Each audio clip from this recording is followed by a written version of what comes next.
എന്തോ ഉണ്ടാവോ? ഇപ്പോഴത്തെ കാലത്ത് ഒരു നല്ല വീട്ടിലൊന്നും ആരും നല്ല വീട്ടിൽ നിന്നൊന്നും ആരും ഒന്നും തരുമൊന്നുമില്ല. നാളെ വിഷു ഒക്കെ അല്ലേ, എന്തോ എനിക്ക് കാണുവാന്ന് ഒന്നും ഇല്ലാഞ്ഞിട്ടാ ദൈവമേ. ഇത് ആരെ വീടാന്ന് ആർക്കറിയാ? ഒന്നും അറിയൂലല്ലോ. ഇവിടെ ആരോ ഉണ്ടോ? കിടന്ന് ഉറങ്ങാണോ? എന്തെങ്കിൽ നാണക്കേടാണോ എന്തേ ചോദിച്ചാൽ? എനിക്ക് അറിയൂല. വിഷു ആകുമ്പോ എന്തേ തരാതിരിക്കോ? പേരും അറിയൂല. ഹലോ, ബെല്ലുമില്ല. ചെറിയ വീടല്ലേ, ബെല്ലൊന്നും ഉണ്ടാവൂലേക്ക്. അവിടെ കയറിയിരുന്നാലോ? ഹലോ ചേച്ചിയേ,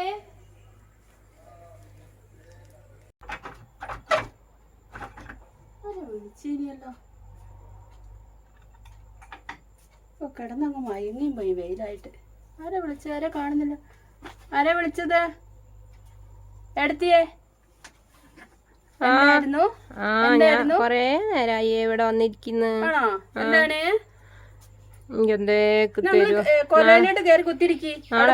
നാളെ വിഷു ഒക്കെ അല്ലേ, എന്നിട്ട് എന്തോ കിട്ടുമോ അറിയാൻ വേണ്ടീട്ട്. ഒന്നും വിചാരിക്കല്ലേ ഞങ്ങള്? ആരുമില്ലേ, അതാ ഒന്നാമത്. പടക്കൊന്നും പൊട്ടിച്ചില്ല. എന്തെങ്കിലും തിന്നാൻ എന്തെങ്കിലും പിന്നെ എന്തൊക്കെയാ? നിങ്ങൾ എവിടുന്ന വരുന്നത്? ഞാന് ഇവിടെ മുക്കത്തുനിന്ന്. ആണോ? എന്തായാലും കിട്ടിയോ വന്ന വഴിക്കൊക്കെ? ഒന്നും കിട്ടിയില്ല. ഞാൻ എവിടെയും കേറിയില്ല. വലിയ വലിയ വീടൊക്കെയാ. ആണോ? വലിയ വലിയ വീട്ടിലൊന്നും എനിക്ക് കേറാനും തോന്നില്ലേ. എന്താ പറയാ, എല്ലാവർക്കും പുച്ഛായിരിക്കും. ഇഷ്ടണ്ടാവൂല. അതിനെക്കൊണ്ട് ഞാനൊരു ചെറിയൊരു വീട് നോക്കി അവർക്ക് നമ്മളെ ഒരു മനസ്സിലുള്ളത് നമ്മളെ ബുദ്ധിമുട്ട് അറിയുള്ളൂ. അതുകൊണ്ടാ. കഴിക്കാനൊക്കെ ഭയങ്കര കൊതിയാ. ആണോ? ഓ, വിഷമിക്കണ്ട, നമുക്ക് ഉള്ളേക്കൊണ്ട് തരാം കേട്ടോ. നാളെ വിഷു അല്ലേ, വിഷുവിന് വേണ്ടി ഞങ്ങള് വിഷു ആഘോഷിക്കാൻ കുറച്ച് സാധനം വാങ്ങിച്ചിട്ടുണ്ട്. അപ്പൊ ഞങ്ങൾ രണ്ടാളും ഉള്ളൂ. അപ്പൊ അതിന് ഞങ്ങൾക്ക് എടുത്തു വെച്ചിട്ട് ബാക്കിയുള്ളത് നിങ്ങൾക്ക് തരാം. ഇല്ല, മക്കളൊന്നും ഇല്ല. ഞങ്ങൾ രണ്ടാളും ഉള്ളു ഇവിടെ. അപ്പൊ ചേട്ടൻ പണിക്ക് പോകും, ഞാനിവിടെ വീട്ടിലുണ്ടാവും. ഞങ്ങൾക്ക് വലിയ ബുദ്ധിമുട്ടില്ല. ഞങ്ങളെ പുരണ്ടില്ലേ, ഇത് പഞ്ചായത്തിൽ പറഞ്ഞിട്ടുണ്ട്. ഇത് കണ്ടില്ലേ, ആകെ പൊട്ടി പൊളിഞ്ഞ വയറിംഗ് ഒക്കെ നോക്ക്, പറ്റ മോശം. അതുണ്ടല്ലേ, എല്ലാം പോയി. അപ്പൊ ഒരു പെരയ്ക്ക് അപേക്ഷ കൊടുത്തിട്ടുണ്ട്. നല്ല കിട്ടട്ടെ. കിട്ടിയിട്ടില്ല. അച്ഛനും അമ്മയൊക്കെ നിങ്ങളെ വീട്ടിലെ എനിക്ക് ആകെ അച്ഛനും അമ്മയായിരുന്നു വയസ്സായ. ഒരു കഴിഞ്ഞ വെള്ളപ്പൊക്കത്തിൽ പോവുകയും ചെയ്തു. ആണോ? അവയ്ക്ക് ആരും വീടൊക്കെ പോയി. പിന്നെ അവരെന്തോ പിന്നെ ഇവരൊക്കെ എന്തോ തന്നായിരുന്നു പറഞ്ഞു. അപ്പൊ അതൊക്കെ കയ്യൂക്കുള്ളവര് വാങ്ങിപ്പോയിണ്ടാവും. പിന്നെ ആര് ചോദിക്കാനൊന്നും ഞാൻ പോയിട്ടുമില്ല. പിന്നെ വല്യമ്മേന്റെ വീട്ടിലൊക്കെ താമസിക്കുന്ന. നിങ്ങൾ എന്തെങ്കിലും കഴിച്ചീനാ? എവിടുന്നേലും എന്തെങ്കിലും ഒക്കെ കിട്ടിയോ? ഞാൻ അവിടുന്ന് ദാഹിച്ചിട്ട് 2 ഗ്ലാസ് പച്ചവെള്ളം കുടിച്ചു. ആണോ? ഞാൻ എന്തെങ്കിലും എടുത്തിട്ട് വരാം. ഞങ്ങള് ഓവറായിട്ടൊന്നും ഇല്ലെങ്കിലും ഉള്ളതിനനുസരിച്ചിട്ട് തരാം കേട്ടോ. എല്ലാം നമുക്ക് തരാനൊന്നും ഉണ്ടാവില്ലല്ലോ. വിഷു ഒക്കെ ഒരു വിഷു ആകുമ്പോ നമ്മളെ പോലെ മറ്റുള്ളവരുടെ വിശപ്പും നമ്മൾ മനസ്സിലാക്കണല്ലോ. അതെ, നമുക്ക് ഉള്ളതിനനുസരിച്ചിട്ടുള്ളത് നിങ്ങൾക്ക് തരാം കേട്ടോ.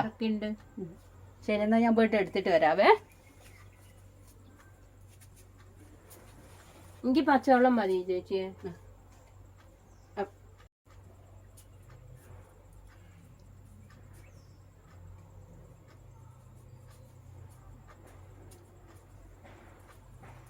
ഞങ്ങൾ വെള്ളം കുടിച്ചോളി കേട്ടോ.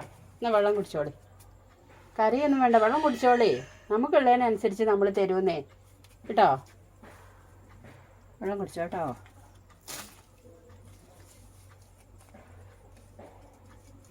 കുറച്ച് സാധനം ഉണ്ട്, അത് എടുത്തിട്ട് വരാവേ.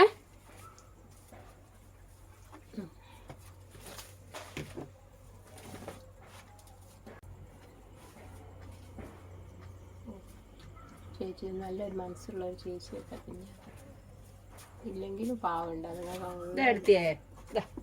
അയ്യോ, ഇതൊക്കെ എന്താ? കുറച്ച് സാധനമേ ഉള്ളൂ, കുറച്ചേ ഉള്ളൂ കേട്ടോ. ഇതൊക്കെ ഒന്നും വേണ്ടേ? കൊണ്ടുപോയിക്കോളി. ഞങ്ങളിപ്പോ 2 ആളല്ലേ ഉള്ളൂ. നിങ്ങൾക്ക് എന്നാലും വിഷു കഴിഞ്ഞാലും കഴിക്കണ്ടേ? ഇത് എന്റെ വിഷു കൈ നീട്ടാട്ടോ. വിഷു കൈ നീട്ടാട്ടോ. നിങ്ങൾക്ക് പട്ടിണി കിടക്കണ്ടല്ലോ കേട്ടോ. ഇത് കൊണ്ടുപോയിക്കോളി നിങ്ങൾ. സന്തോഷം. ആ സന്തോഷത്തോടെ നമ്മൾ തരുന്നത്. ഞങ്ങൾ രണ്ടാളേ ഉള്ളൂ, പിന്നെ ചേട്ടന് പണിയുള്ളതുകൊണ്ട് ചേട്ടൻ നാളത്തേനായാലും നമുക്ക് കിട്ടും. നമുക്ക് നാളത്തേനുള്ള ഞാൻ എടുത്തു വെച്ചിട്ടുള്ളൂ. ഇത് നിങ്ങൾ എടുത്തോളൂ കേട്ടോ. വിഷു ആയിട്ട് നമുക്ക് ഇത്രയും തോന്നിയൊന്നും വേണ്ടേ? എടുത്തോളി നിങ്ങൾ എടുത്തോളി. ഇതാ കൊണ്ടുപോയിക്കോളി. നിങ്ങൾക്ക് ഇന്നല്ല ഇനിയിപ്പോൾ എപ്പോഴും ഇങ്ങനെ ഇറങ്ങി നടക്കാൻ നിങ്ങളെ കൊണ്ട് ആകൂലല്ലോ. പൈസ ഇല്ലാക്കട്ടെ. വിഷു കഴിഞ്ഞിട്ടാ കേട്ടോ അത്. ശരി. ശരി എന്നാൽ നിങ്ങൾ എടുത്തോളി കേട്ടോ. ഓ ഹാപ്പി വിഷു. ഓ ആയിക്കോട്ടെ എടുത്തേ. ഹാപ്പി വിഷു. നിങ്ങൾ പോയിട്ട് നന്നായിട്ട് ആഘോഷിക്കും കേട്ടോ. ഭക്ഷണമൊക്കെ ഉണ്ടാക്കി കഴിക്കണേ കേട്ടോ. ശരി കേട്ടോ. ഓക്കെ. വിഷുവായിട്ട് നമ്മളായിട്ട് ഒരാൾ ഭക്ഷണം കഴിച്ചിട്ട് കാര്യമില്ലല്ലോ. നമ്മൾ കഴിച്ചില്ലെങ്കിലും മറ്റുള്ളവരുടെ വിശപ്പ്, അതെ മറ്റുള്ളവരുടെ വിശപ്പ് നമ്മൾ കാണണം. എങ്കിലും നമുക്ക് നമ്മൾ കഴിക്കുന്നതിൽ അർത്ഥം ഉണ്ടാവുകയുള്ളൂ അല്ലേ. നിങ്ങൾ വെയിലല്ലേ, കുടയുണ്ടോ? ആണോ? എന്നാൽ പോയിക്കോളി. വണ്ടിക്കൂലില്ലേ? ശരി കേട്ടോ. എന്നാൽ ഹാപ്പി വിഷു.